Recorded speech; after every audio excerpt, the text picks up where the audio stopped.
Andrology lab. सो आपको एक बात पता है, जैसे भी हम किसी भी फर्टिलिटी क्लिनिक में जाते हैं या किसी इंडिपेंडेंट फर्टिलिटी क्लिनिक में गए या किसी हॉस्पिटल के फर्टिलिटी क्लिनिक में गए, तो वहाँ पे आपको लैब में आपको 2 लैब्स दिखेंगे। एक होगा आपका एंड्रोलॉजी लैब और एक होगा आपका एम्ब्रियोलॉजी लैब। सो अब एंड्रोलॉजी लैब में क्या होता है, एम्ब्रियोलॉजी लैब में क्या होता है।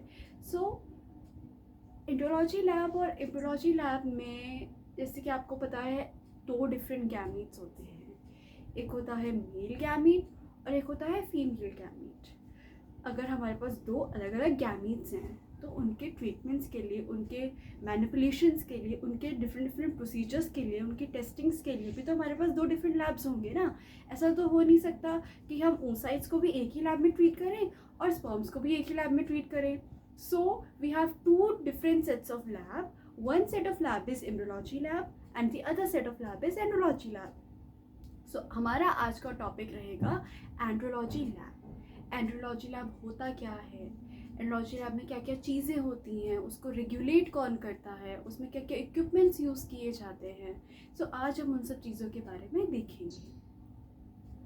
सो our today topic would be introduction to andrology.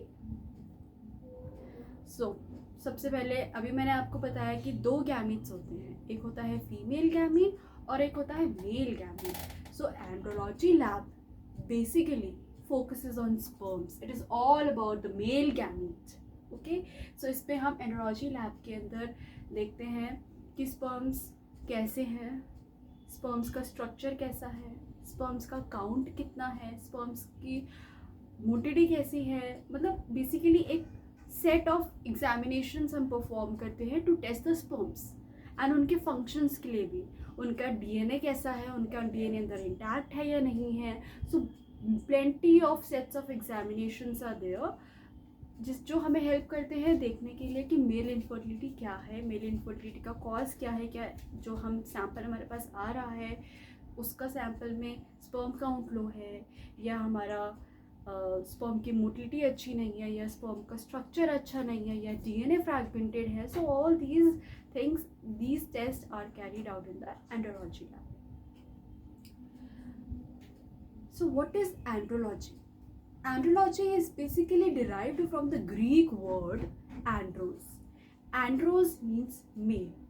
So what would be andrology? Andrology would be the branch of medical science which is dealing with the problems related to the male reproductive system.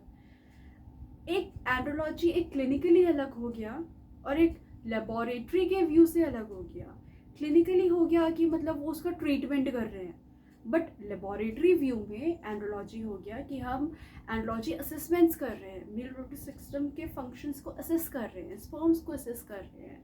Okay, या अगर हम उनको sperms को prepare कर रहे हैं for further procedures, हम उनको प्रिपेयर कर रहे हैं। So andrology in that view laboratory के उसमें आता है। सो एंड्रोलॉजिस्ट, अब एंड्रोलॉजी के फंक्शंस को कौन देखेगा, एंड्रोलॉजी के फंक्शंस को देखेगा andrologist. So andrologist is a laboratory professional who will lead the andrology lab.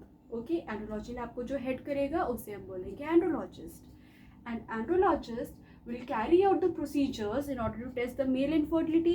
Means अगर हमारे पास suspectability है कि maybe this male might be infertile, so उसको हम कैसे पता करेंगे, उसका sperm count देखेंगे, उसका सीमेन एनालिसिस करेंगे।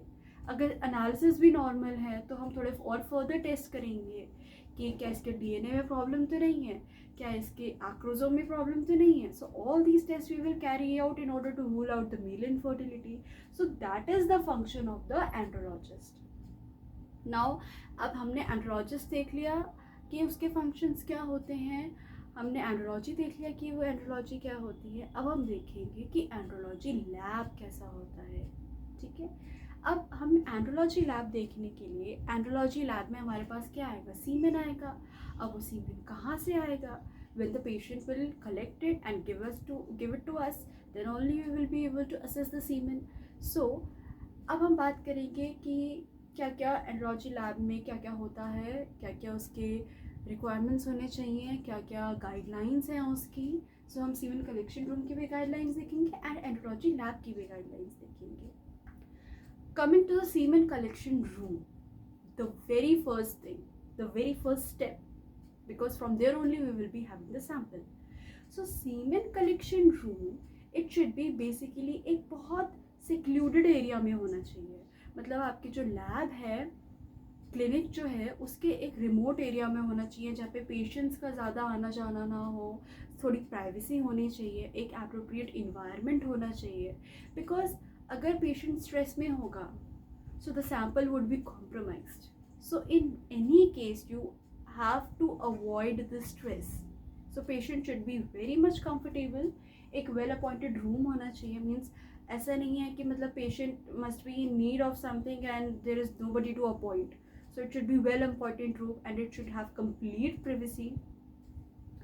There must be appropriate environment, AC and all these things should be there. Tissue paper should be there.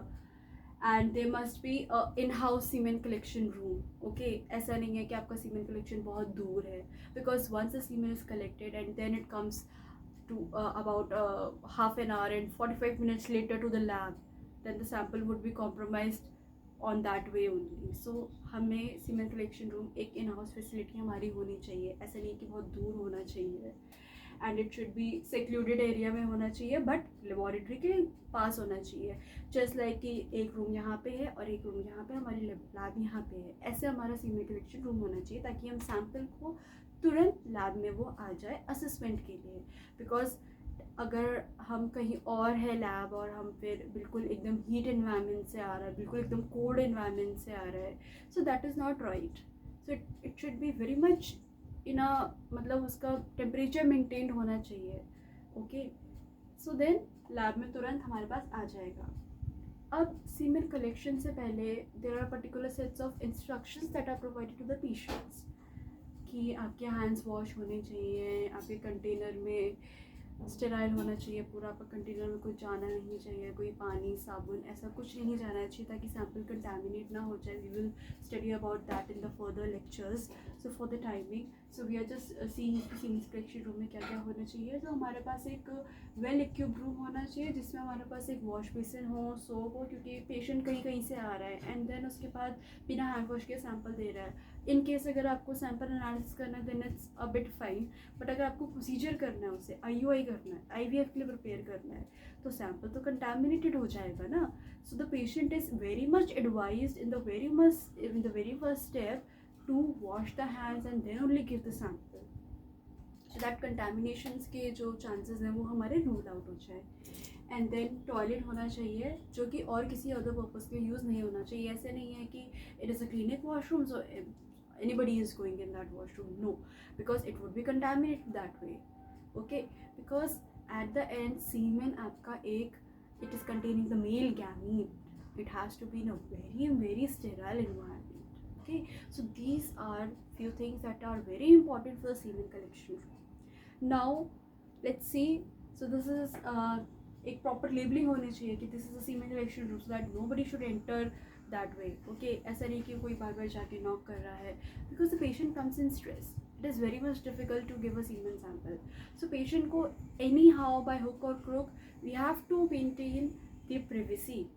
Okay, so एक अब आपने ठीक है, अब there must be a question कि okay fine, patient ने semen sample collect कर लिया, वो patient लैब में दे कैसे. ऐसा तो नहीं है कि हाथ में ला के देगा, इनके से सैम्पल स्पिल हो गया, what will you do. ठीक है, सो दोज थिंग्स हमें अवॉइड करनी है. तो सीमेन कलेक्शन के बाद एक कलेक्शन जैसे एक रूम है और साइड में लैब है, तो यहाँ पे एक कनेक्टिंग विंडो होती है and it is a 2 side window, two way window. ऐसा नहीं है कि बस एक विंडो खुला और मतलब एक वॉल पे विंडो लगा दिया, खुला और दे दिया, ऐसा नहीं. एक चेम्बर होना चाहिए. एक ये see, this is a front door and this is a chamber. ये चेम्बर है और उसके बाद this must be opening in the lab. इससे क्या होता है कि जो अगर ये मेरे डायरेक्ट होती, एक सिंगल विंडो होती, तो चांसेस थे कि जो भी सीमेन कलेक्शन रूम के जो भी वो है माइक्रोब्स वगैरह है, in case if they are any, so they would go to the andrology lab. And lab का आपका स्टेराइल एनवायरनमेंट बहुत ज़रूरी है मेंटेन करना. So it must be a two way window and there must be a chamber between that window. ऐसा नहीं कि direct contact हो जाए. ओके, सो पेशेंट सैम्पल यहाँ रखेगा एंड देन इन्फॉर्म करेगा, देन लैब से वो सैम्पल कलेक्ट कर लेंगे. So this was all about semen collection room. Now we would go to the andrology room, andrology lab. So talking about andrology lab, so सबसे पहले हम बात करेंगे कि लैब का स्ट्रक्चर कैसा होना चाहिए, लैब हमारा दिखने में कैसा होना चाहिए, उसके एक होगा ना, कुछ लिमिट्स होंगी, कुछ गाइडलाइंस होंगी प्रोवाइडेड, ऐसे थोड़ी ना कुछ भी लैब बन जाएगा. एंड्रोलॉजी लैब की guidelines are there, andrology lab की guidelines are there, and it is very much required कि आप उन गाइडलाइंस को फॉलो करें और तभी लैब बनाए, otherwise it will not get the certificate, it will not get the approval. And every andrology as well as the andrology lab has to be registered. Okay, so andrology lab के structure की बात करते हैं. सो हमने पहले ही इस बात करी थी कि it should be adjusted to the collection room so that the sample can as soon as possible come to the lab. Then it must be the near the procedure room only. If it is analysis it is fine, but अगर आपको IUI के लिए prepare करना है, आपने यहाँ IUI के लिए प्रिपेयर कर दिया, आप जा रहे हो 2 फ्लोर ऊपर, सैम्पल उस 2 फ्लोर में compromise, done, gone, that should not happen. So आपका जो एंड्रोलॉजी लैब है वो आपके IUI प्रोसीजर रूम के पास होना चाहिए ताकि आप तुरंत जाके सैम्पल दे दो, क्योंकि वो कहीं पे भी उसका टेम्परेचर मेंटेन होना चाहिए, उसको कोई बाहर का you know like environment, bad air and ये सब नहीं मिलना चाहिए, उसको एक बहुत स्टेराइल कंडीशन में हमारा मेंटेन होना चाहिए. देन आपका जो एंड्रोलॉजी लैब है वो अप्रॉक्सीमेटली 100 to 200 स्क्वायर फीट का होना चाहिए area. And electric wiring should be concealed ताकि कहीं पे भी बिल्कुल भी शॉर्ट सर्किट्स ना हो, क्योंकि once you are gone, like you have closed the lab and you're gone, you don't know what is happening behind you. Okay, रात भर में कुछ भी हो गया, इलेक्ट्रिक वायरिंग हो गई, शॉक हो गया, कुछ भी हो गया, आपकी एंड्रोलॉजी लैब पूरी बर्बाद. अगले दिन प्रोसीजर है, what will you do, how will you maintain the lab superiorly. So आपकी इलेक्ट्रिक वायरिंग कंसील होनी चाहिए, कोई भी फॉल्स सीलिंग नहीं होनी चाहिए, क्योंकि फॉल्स सीलिंग में ब्रेकेजेस के चांसेस होते हैं और कुछ सीपेज के चांसेस होते हैं, तो फॉल्स सीलिंग आपकी अवॉइड होनी चाहिए. स्प्लिट या सेंट्रल एयर कंडीशनर होना चाहिए. Window AC should be avoided, क्योंकि window AC is in direct contact with the outer environment, and outer environment से कोई भी कंटामिनेशन इजीली आ सकता है. So there must be a split AC और a central AC. Floor should be covered with the marble. ऐसा नहीं कि नीचे नॉर्मल आपकी सीमेंट लगी है, never. It should be covered with the large marble tiles or vitrified tiles. Even जो walls हैं उसमें आपका इपॉक्सी पेंट होना चाहिए, या तो आपका वॉल से भी टाइल्स लगे होने चाहिए, क्योंकि you know this normal paint it shades of, है ना, उसकी पपड़ी निकल जाती है, उसमें से डस्ट बैठ जाती है. उसमें आपको कुछ भी करना है, आपको डस्ट अवॉइड करनी है, आपको माइक्रोब्स अवॉइड करने हैं जितना आपसे हो सके. Then is that walls are to be covered with epoxy paint, and then there should be a separate room for cryopreservation. आपने कई बार सुना होगा कि सीमेन बैंक्स, स्पर्म स्टोरेज, क्रायोप्रिजर्वेशन. सो आपका जो सीमेन होता है वो एक टैंक्स वगैरह में क्रायोप्रिजर्व होता है, तो उसके लिए आपका एक सेपरेट रूम होना चाहिए. एंड द लास्ट इज़ आपके जैसे बाई चांस कोई कंटामिनेशन हो गया, आपको नहीं पता चल रहा था, सो माइन्यूट. सो आप UV लाइट का एक सिस्टम अरेंज कर सकते हैं कि जैसे कि आप UV लाइट आप ऑन कर सकते हैं. UV लाइट से सारे कंटामिनेशन थोड़ा चांसेस होते हैं कि माइक्रोब्स वगैरह डेड हो जाए. सो UV लाइट आपको ऐसे नहीं कि हम काम कर रहे हैं और UV लाइट ऑन कर दी. आप जब काम कर रहे हैं स्पेशली तब UV लाइट को ऑन नहीं करना, it is really harmful. And when the UV light is on in the room, you have to go out of the room. आपको रूम के अंदर नहीं रहना है. It will be harmful for the workers, it will be harmful for the professionals. So in case अगर आपका काम नहीं हो रहा है लैब में, तो आपने UV लाइट ऑफ कर दी, ऑन कर दी. इन केस अगर आपका for example it is a weekend and Sunday, the lab will be of, तो आपने UV लाइट ऑन करके चले गए, ठीक है, मंडे को आके बंद कर रहे हो, तो it is a rest period for the lab. Now this was all about lab. That we will talk about कि पर्सनल्स जो प्रोफेशनल्स होते हैं उनको कैसे लैब में जाना चाहिए. So talking about this is the basic structure of andrology lab. This is how a andrology lab looks like. So the first thing is ये आपका है laminar air flow. इस चेम्बर के अंदर आप सारा काम करेंगे, इस चेम्बर से आप बाहर नहीं जाएंगे. इवन अगर आप कोई ट्यूब भी खोल रहे हैं, so that should be open inside this laminar air flow only. ये जो आपको लेमिनार एयर फ्लो में ये दिख रहा है, this is all having a filter, ठीक है, यहाँ पे एयर फिल्टर होती रहती है। ये एक थोड़ा open laminar air flow chamber है। कुछ होते हैं laminar air flow, you must have seen कि वो बिल्कुल क्लोज्ड होते हैं, जिसके अंदर हमें सिर्फ हाथ घुसाने के वो ग्लव्स से होते हैं। This whole thing is cover, even this portion is not open, so that is a closed laminar air flow. And over here is your incubator. This is the incubator. Incubator is basically, it is providing the 37 degrees Celsius, because semen आया, it should be maintained at 37 degrees Celsius. आप उसे कहाँ maintain करोगे 37 degrees Celsius पे? So this is a incubator which will be giving a 37 degrees Celsius temperature to the semen samples or to the media, whatever you are using the media. And then is, you can see this is a microscope, binocular microscope, and basically we will learn in the further lectures that this is a phase contrast microscope, and we will see about the objectives that are being used in this microscope as well. और ये आपका एक है centrifugation machine. हमने कहा कि जो andrologist होते हैं वो सैम्पल प्रिपेयर करते हैं. सैम्पल प्रिपेयर का मतलब क्या है कि जो अगर आपके डेड स्पर्म से, बिल्कुल बेकार स्पर्म से, या आपके सीमेन में कुछ अनवांटेड चीज़ें हैं, वो आपको सेपरेट करनी है, और सिर्फ अच्छे, गुड, मोटाइल, हेल्दी स्पर्म्स आपको चाहिए, तो आपको सेपरेट करने होंगे. अब आप सेपरेट किस में करोगे? सेपरेट करने की कोई मशीन होनी चाहिए. So centrifugation machine is use for the separations, it is use for the preparation procedures, so that you can get a sample with a highly motile sperms, highly good quality sperms. Okay, and then as we talked about that the cryopreservation room should be in a separate area, so this is a cryopreservation room. And आपको ये क्या लग रहा है, what this must be? These are tanks, cryo tanks, जिसमें आपके जो सीमेन होता है, स्पर्म्स होते हैं, वो आपके इसमें प्रिजर्व होते हैं. This is a cryopreservation room and all these are cryo tanks. Now हमने देख लिया सीमेन कलेक्शन रूम कैसा होना चाहिए, हमने देख लिया कि एंड्रोलॉजी लैब कैसा होना चाहिए. अब एंड्रोलॉजी लैब के लिए प्रोटेक्टिव मेजर्स क्या होने चाहिए. ओके, सो सबसे पहले आपके जो क्लोथ्स होने चाहिए वो एक स्टेराइल क्लोथ्स होने चाहिए. You are not suppose to go in these cloth, not at all. आपके स्क्रब्स होने चाहिए, proper scrubs, because at the end you are preparing the sample, you are testing the sample.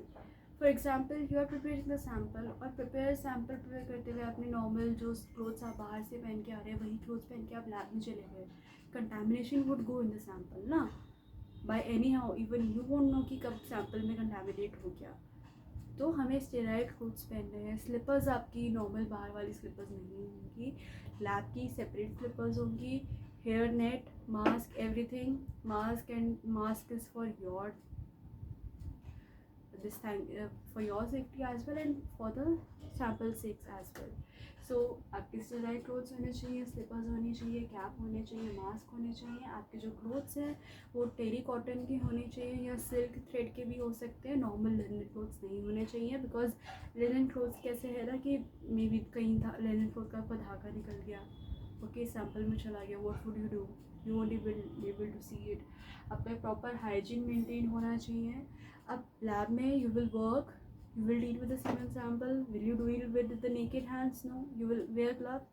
आपके gloves कौन से होने चाहिए? आपके ग्लव्स होने चाहिए non powdered gloves.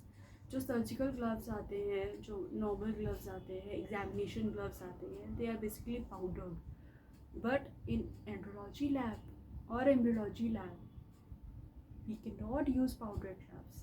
There is a strict protocol for using non-powdered gloves only, because powdered gloves, though that powder is embryotoxic, it is not safe for the embryos and for the male and female gametes. So we are strictly directed to use the non-powdered gloves only. And आपके food drinks lab में never cosmetics, nothing, no lipstick, no kajal, no perfumes, no rings, no earrings, nothing. कोई cosmetic नहीं, कोई cream नहीं, because even fragrance is not good for lab. So that's the end of the andrology lab. So it was a short introduction to andrology lab कि andrology lab होता क्या है, andrology क्या होता है. In the further lectures, we will talk about each and every equipment of the andrology lab, and then subsequently we will talk about the semen analysis and all those things. Thank you for today.